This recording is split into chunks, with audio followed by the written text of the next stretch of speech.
చిన్నారి హత్య కేసులో దోషులను వదిలే ప్రసక్తే లేదు. వంగలపూడి అనిత గారు ఎన్నిసార్లు చెప్తారండి మాటలు? ఎంతమందిని పట్టుకున్నారు? పట్టుకోండి అని చెప్తున్నాను. ముందు పట్టుకుని మీరు అప్పుడు ప్రెస్ మీట్లు పెట్టండి అని చెప్తున్నాను. చిన్నారి హత్య కేసులో దోషులను వదిలే ప్రసక్తే లేదని అంటున్నారే, ఎంతవరకు ఎంతమందిని పట్టుకున్నారు? హోమ్ మినిస్టర్ గా బాధ్యతలు చేపట్టిన తర్వాత ఇప్పటి వరకు ఎంతమంది నేరస్తులను పట్టుకున్నారు? ఎన్ని చిట్టాలు ఓపెన్ చేశారు? అసలు లా అండ్ ఆర్డర్ ఆంధ్ర రాష్ట్రంలో ఎలా ఉంది? వీటి గురించి సమీక్షించారా? మంచిగా రెడీ అవ్వచ్చు, ప్రెస్ ముందు వచ్చి కూర్చుంటారు, ఇచ్చిన స్క్రిప్ట్ చదివేస్తారు, కామ్గా బై బై చెప్పి వెళ్ళిపోతారు. గత హోమ్ మినిస్టర్కి మీకు ఏం తేడా ఉంది అసలు చెప్పండి? పని చేస్తారని కదా మిమ్మల్ని మంత్రిగా పెట్టింది. ఇప్పటికే బాలిక హత్య కేసులో 3 నిందితులు అరెస్ట్.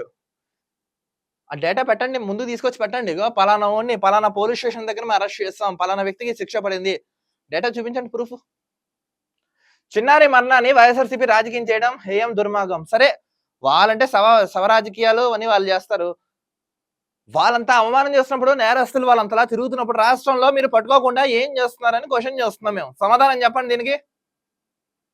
ఓకే, సహచర మంత్రులు ఫరూక్, రామ్ ప్రసాద్తో పొంగునూరు చిన్నారి కుటుంబాన్ని పరామర్శించిన అనంతరం ప్రెస్ మీట్ లో హోంమంత్రి అనిత. ఆహా, కరెక్ట్ గా వచ్చారు. సో కుటుంబాన్ని పరామర్శించారు, తర్వాత ఆవిడ ప్రెస్ ముందరకు వచ్చి మాట్లాడారు. కొంచెం హోమ్ మినిస్టర్ గారికి ఇది 3వ సారి అనుకుంటా నేను చెప్పడం.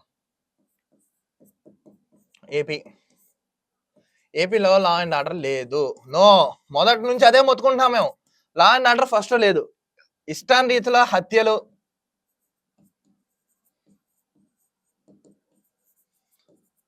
దోపిడీ, దుర్మార్గం, ఇంక ఇష్టారాజ్యంగా చేస్తున్నారు. నేరస్తులు ఇష్టం వచ్చినట్టు తిరుగుతున్నారు.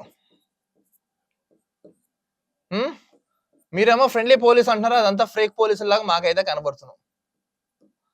మీరు హోమ్ మినిస్టర్ గా ఛార్జ్ తీసుకున్న తర్వాత ఇప్పటి వరకు ఆంధ్ర రాష్ట్రంలో 3 నుంచి 30 ఘటనలు జరిగాయి. ఏమైనా చేశారా? అబ్బే ఏం లేదు. ఒకసారి ఒక లేడీని, తర్వాత ఒక చిన్న పిల్లని, తర్వాత ఒక కిడ్నాప్, ఇప్పుడు రీసెంట్ గా ఇది 4 హత్యలు జరిగాయి. ఇప్పటివరకు ఎంతమందిని పట్టుకున్నారా అని అడుగుతున్నా. మంచిగా రెడీ అవడం, ఏదో అగ్రెసివ్ గా మాట్లాడడం, ప్రెస్ ముందర నోట్ చూపించి వెళ్ళిపోవడం కాదండి. పని కావాలి, ప్రూఫ్ కావాలని అడుగుతున్నాం మేము. ఇగో పలానా దిక్కున పలానా వాళ్ళు మేము పట్టుకున్నాం, కఠినంగా శిక్షించాం, తొక్క తీసేసాం, ఎవడైనా పిచ్చి పిచ్చి వేషాలు వేస్తే మీ అందరికి జరుగుతుందని అదేమైనా మాట్లాడతారో అని అన్ని వదిలేసి అవన్నీ ఏమైనా మాట్లాడతారు అనుకుంటే, చిన్నారి హత్య కేసులో దోషుల్ని కఠినంగా శిక్షిస్తాం, వదిలే ప్రసక్తే లేదని పిచ్చి కబులు మాట్లాడుతున్నారు, చేతకాని కబులు. తక్షణమే హోమ్ మినిస్టర్ గారు ఒక ఆర్డర్ పాస్ చేయండి.